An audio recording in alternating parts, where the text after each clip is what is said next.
Hello and welcome.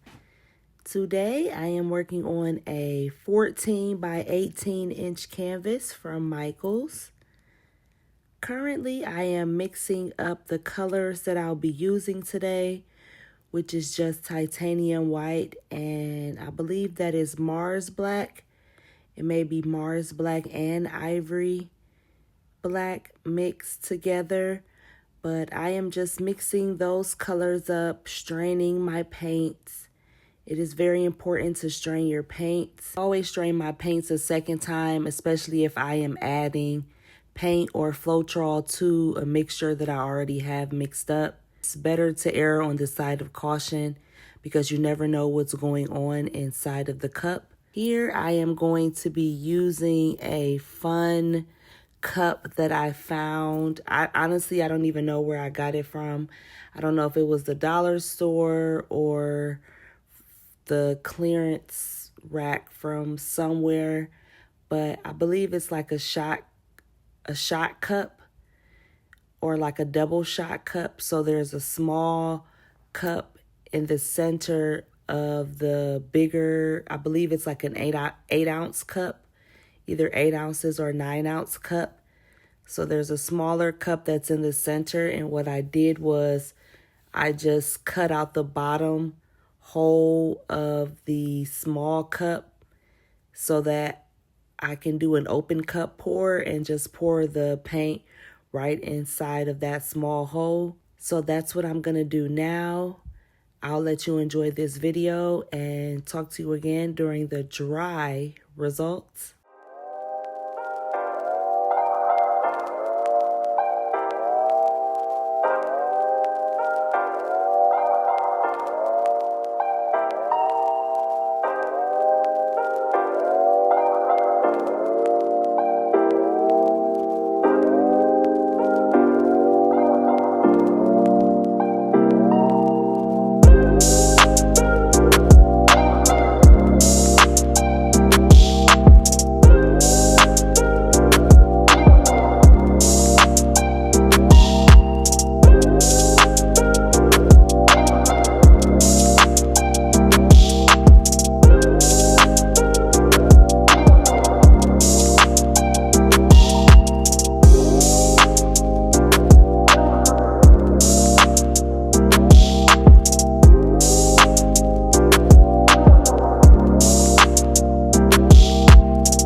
Here it is. So I wanted to do something a little different and show you guys the dried results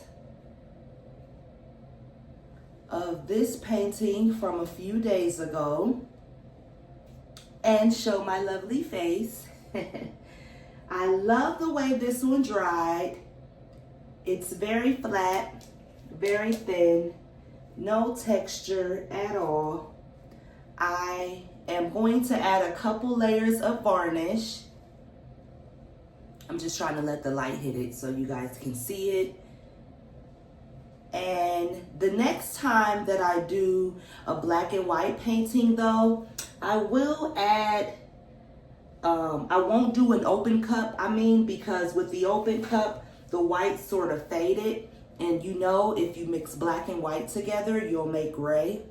So with my next painting, I will do a white base with the black only, so just black and white only, but I won't do an open cup. I'll probably do like a ring pour or a straight pour, something like that, so that the colors can stay a little bit more separated and I can get some more detail and contrast between the colors. But I love this. I love the movement, and I can't wait to see what it looks like with varnish.